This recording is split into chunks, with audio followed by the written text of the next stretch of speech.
Taste the Daily.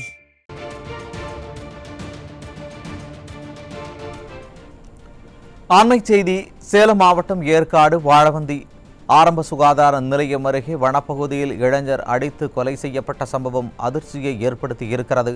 இதுகுறித்த கூடுதல் விவரங்களை செய்தியாளர் மதியழகன் வழங்க கேட்கலாம். வணக்கம் மதியழகன், கூடுதல் விவரங்களை வழங்கலாம். வணக்கம் சுரேஷ்.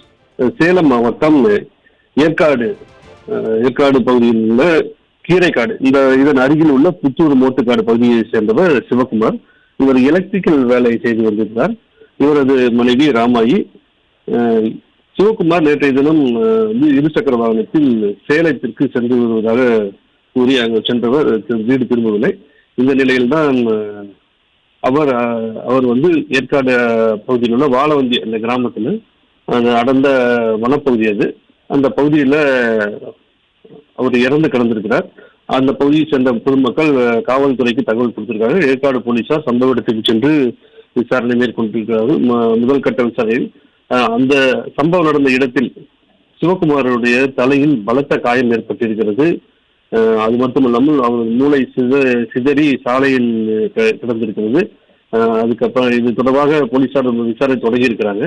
ஏன்னா அடித்து கொலை செய்திருக்கலாம் என்ற கோணத்திலும் போலீசார் விசாரணை நடத்திட்டு இருக்காங்க. மற்றொரு கோணத்திலும் ஏனென்றால் இரவு நேரத்தில் அவர் வேகமாக பயணித்திருக்கலாம். அந்த சாலையில் விபத்தில், அதாவது சாலையில் ஏதேனும் வாகனம் மோதி தலை சிதைந்திருக்கலாம் என்ற கோணத்திலும் போலீசார் விசாரித்திருக்கார்கள்.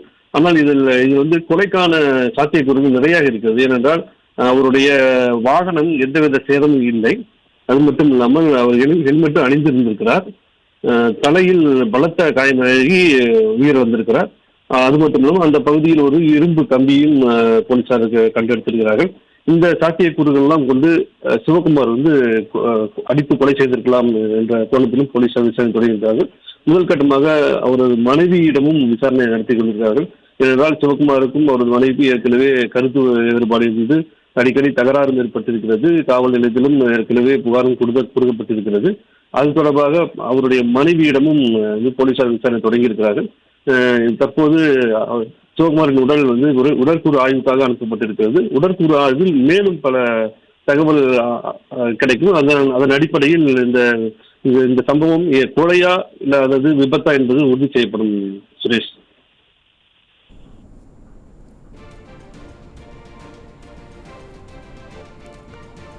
விவரங்களை விரிவாக வழங்கியமைக்கு நன்றி மதியழகன்.